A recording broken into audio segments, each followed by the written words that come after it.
نفس بدکار نے دل پر یہ قیامت توڑی، عمل نیک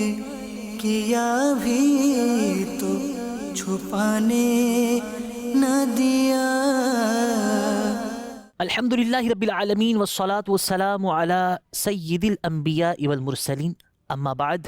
فاعوذ باللہ من الشیطان الرجیم، بسم اللہ الرحمن الرحیم۔ الصلاة والسلام علیک یا رسول اللہ وعلی آلک واصحابک یا حبیب اللہ۔ الصلاة والسلام علیک یا نبی اللہ وعلی آلک واصحابک یا نور اللہ۔ نبی کریم صلی اللہ تعالیٰ علیہ وآلہ وسلم کی ہستی کو اللہ تبارک و تعالیٰ نے بڑی ہی بلندی اور بڑا ہی اعلیٰ مقام عطا فرمایا۔ جو شخص نبی کریم صلی اللہ علیہ وسلم پر درود پڑھتا ہے، اس درود پڑھنے والے کے لیے بھی اللہ تبارک و تعالیٰ بہتری کا سامان فرماتا ہے۔ میرے آقا صلی اللہ علیہ وسلم نے ارشاد فرمایا، من صلی علی مرتن فتح اللہ لہ بابا من العافیہ، یعنی جو شخص نبی کریم صلی اللہ علیہ وسلم پر ایک مرتبہ درود پڑھتا ہے، اللہ تبارک و تعالیٰ اس شخص کے لیے عافیت کا دروازہ کھول دیتا ہے۔ مدنی چینل کے ناظرین، الحمدللہ تعالی ہم ایک بڑے منفرد اور ایک نئے پروگرام کے ساتھ آپ کے سامنے موجود ہیں۔ پروگرام کا جو نام ہے وہ ہے شیطان کی چالیں۔ دیکھیں، اللہ تبارک و تعالیٰ کی بارگاہ میں جب شیطان کو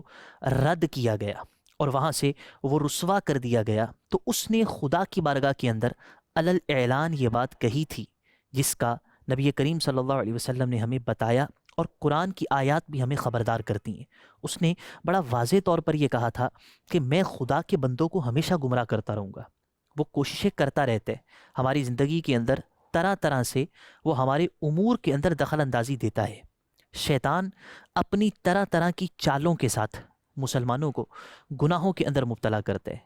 میں اور آپ یا کوئی بھی مسلمان،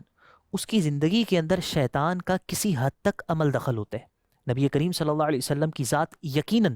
اس چیز سے مستثنا ہے، مگر میں اور آپ جو ہم عام لوگ ہیں، ہماری زندگیوں کے اندر شیطان کا بڑا عمل دخل ہے، اور وہ ہمیں کئی چیزوں کے اندر گناہوں کی طرف لے کے جاتا ہے یا گناہوں کی طرف لے کر جانے کی کوشش کرتا ہے۔ یہ میری اور آپ کی ذمہ داری ہے کہ ہم قرآن اور حدیث اور اسلاف کی زندگیوں سے اور ان کے اقوال اور ان کے ارشادات سے اپنے آپ کو سنوارنے اور شیطان کی چالوں سے بچنے کی کوشش کریں۔ شیطان کس طرح ہماری زندگی کے اندر عمل دخل کرتا ہے؟ شیطان ہمیں یہ سوچ ہمارے دماغ کے اندر پیدا کروا دیتا ہے اور کرتا ہے، اور اپنے چیلوں سے بھی کرواتا ہے، اور وہ سوچ ہمارے دماغ میں یہ پیدا کرواتا ہے کہ ہم کسی بھی گناہ کو توبہ کی امید پر کرنا شروع کر دیتے ہیں۔ یہ ایک بڑی عام بیماری ہے جو لوگوں کے اندر اور مسلمانوں کے اندر پھیلتی جا رہی ہے کہ توبہ کی امید پر گناہ کر لینا، اور ذہن یہ رکھنا کہ میں ابھی یہ کرتا رہوں گا اور کچھ عرصے کے بعد میں توبہ کر لوں گا۔ میں ابھی داڑھی کٹواتا رہتا ہوں، جب میرا رشتہ ہو جائے گا پھر میں داڑھی رکھ لوں گا۔ ابھی میں اپنی داڑھی کٹواتا رہوں گا، لیکن جب اچھی جاب لگ جائے گی، جب کسی اچھے منصب پر پہنچ جاؤں گا، پھر میں داڑھی کو رکھ لوں گا۔ ہمارے اندر شیطان توبہ کی امید کے ساتھ ہمیں گناہ پر اکساتا ہے،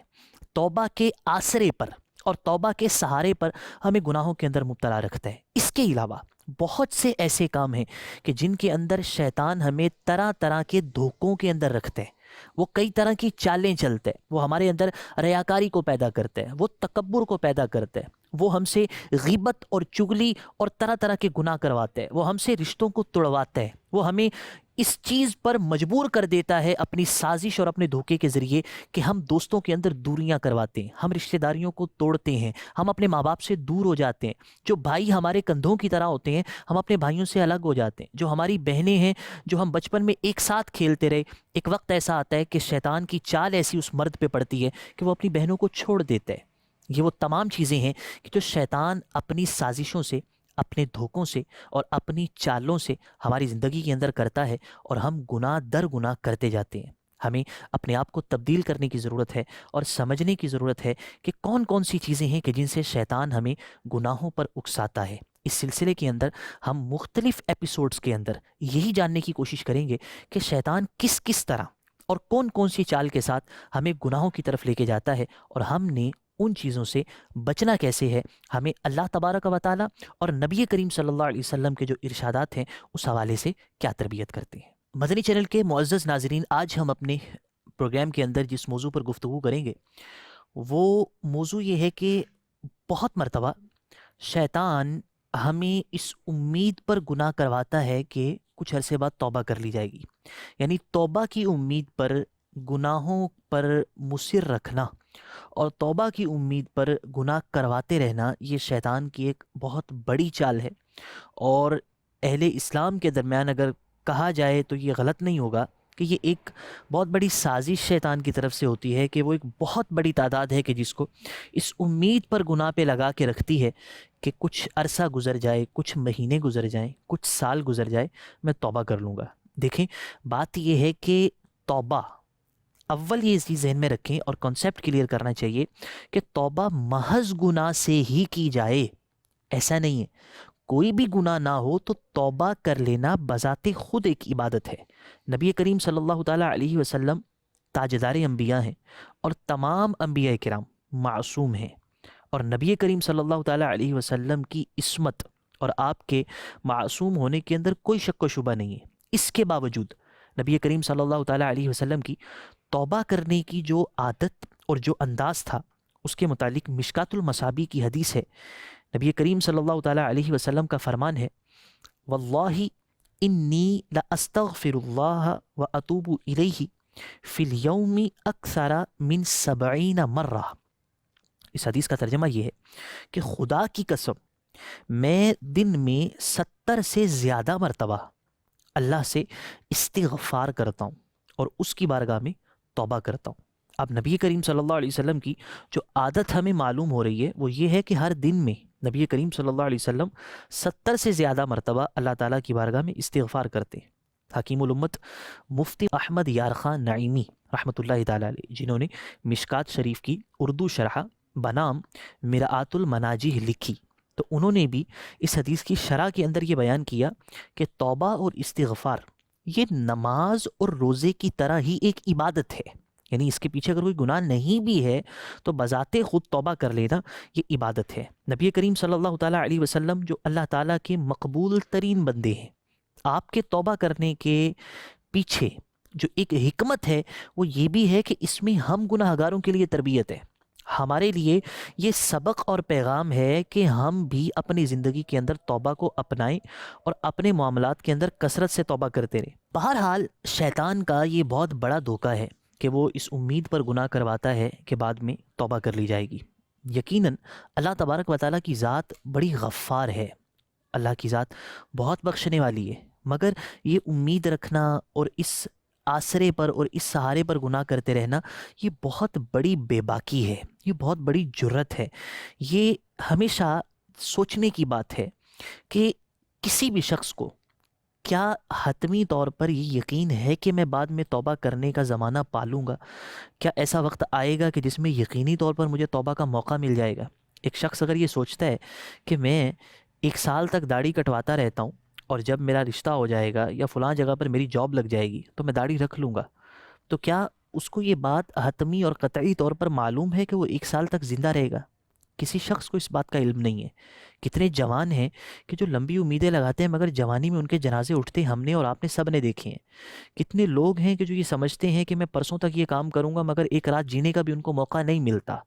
تو یہ چیزیں ہمیں سبق دیتی ہیں، اور یہ دنیا کا جو ایک دستور ہے اور جینے اور مرنے کے جو ہمیں یہ طور طریقے نظر آ رہے ہیں، یہ ہمیں بتاتے ہیں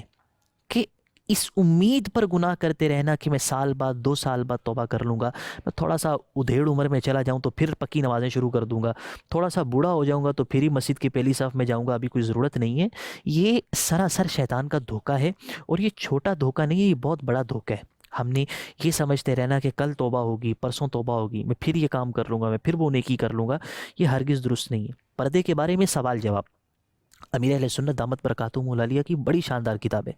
اس کا ایک جملہ میں آپ کے سامنے نقل کرتا ہوں۔ امیر اہل سنت فرماتے ہیں کہ خدا کی قسم یہ شیطان کا بہت بڑا اور بہت برا وار ہے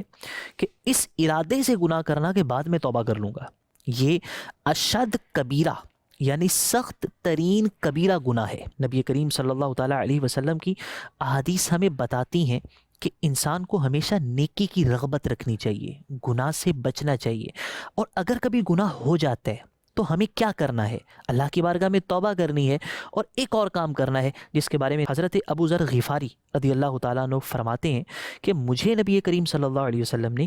نصیحت کرتے ہوئے ارشاد فرمایا. کیا ارشاد فرمایا؟ فرمایا کہ جب بھی تجھ سے کوئی بھی برا عمل سرزد ہو جائے تو پھر تو اس کے بعد کوئی نیک کام کر لے. یہ جو نیکی ہوگی یہ اس برائی کو مٹا دے گی. جو اس برائی کا ایک سیاہ دھبا ہے، یہ نیکی کا جو نور ہوگا یہ اس دھبے کو ختم کر دے گا. تو حضرت ابو ذر غفاری رضی اللہ تعالیٰ عنہ عرض کرتے ہیں کہ میں نے حضور کی بارگاہ میں عرض کیا کہ یا رسول اللہ صلی اللہ علیہ وسلم، کیا لا الہ الا اللہ کہنا یہ نیکیوں میں سے ہے؟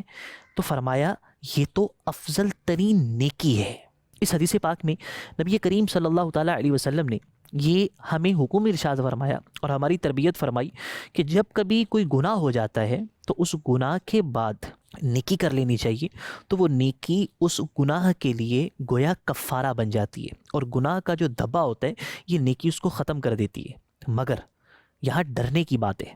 کوئی بھی شخص اس چیز کو اپنا سہارا مت بنائے. معاذ اللہ یہ سمجھنا کہ توبہ کر لوں گا، یہ کہنا کہ اس کے بعد چلے میں کوئی خیرات کر دوں گا،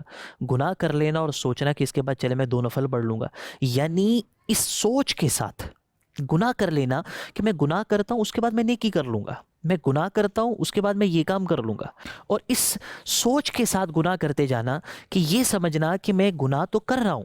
لیکن گناہ کرنے کے بعد میں نیکی کر لوں گا. حدیث کی بنیاد پر اپنے آپ کو اس آسرے پہ رکھنا یہ بڑی خطرناک سوچ ہے. توبہ کے ارادے سے گناہ کرنے کے متعلق حکیم الامت مفتی احمد یار خان نعیمی رحمۃ اللہ تعالیٰ علیہ اپنی کتاب نور العرفان کے اندر لکھتے ہیں کہ توبہ کے ارادے سے کہ میں توبہ کر لوں گا بعد میں، اور بے دھڑک ہو کے گناہ کرتا ہے، توبہ کے ارادے سے گناہ کرنا یہ کفر ہے. کوئی شخص کافر ہوگا نہیں ہوگا یہ فیصلہ کرنا ہمارا اختیار نہیں ہے، یہ ماہر مفتیان کرام کا فیصلہ ہوتا ہے. لیکن بہر کیف ہمیں یہ بات سمجھنے کی ضرورت ہے کہ کسی گناہ کو یوں ہلکا نہیں سمجھنا چاہیے، اور یوں اس سہارے پر گناہ کرتے جانا کہ توبہ کر لوں گا یہ اچھی سوچ اور اچھی عادت نہیں ہے. اب انشاءاللہ ہم اس چیز پر گفتگو کریں گے کہ کوئی بھی شخص اگر توبہ کے اندر تاخیر کرتا ہے، کل پرسوں سال بعد 2 سال بعد یہ ہو جائے وہ ہو جائے پھر توبہ کروں گا، اگر کوئی شخص توبہ میں تاخیر کرتا ہے تو اس کے اسباب کیا ہو سکتے ہیں؟ کیا وجوہات ہیں کہ جن کی بنیاد پر کوئی بھی شخص یا مسلمان توبہ میں تاخیر کی طرف چلا جاتا ہے؟ دیکھیں، سب سے پہلا جو سبب ہے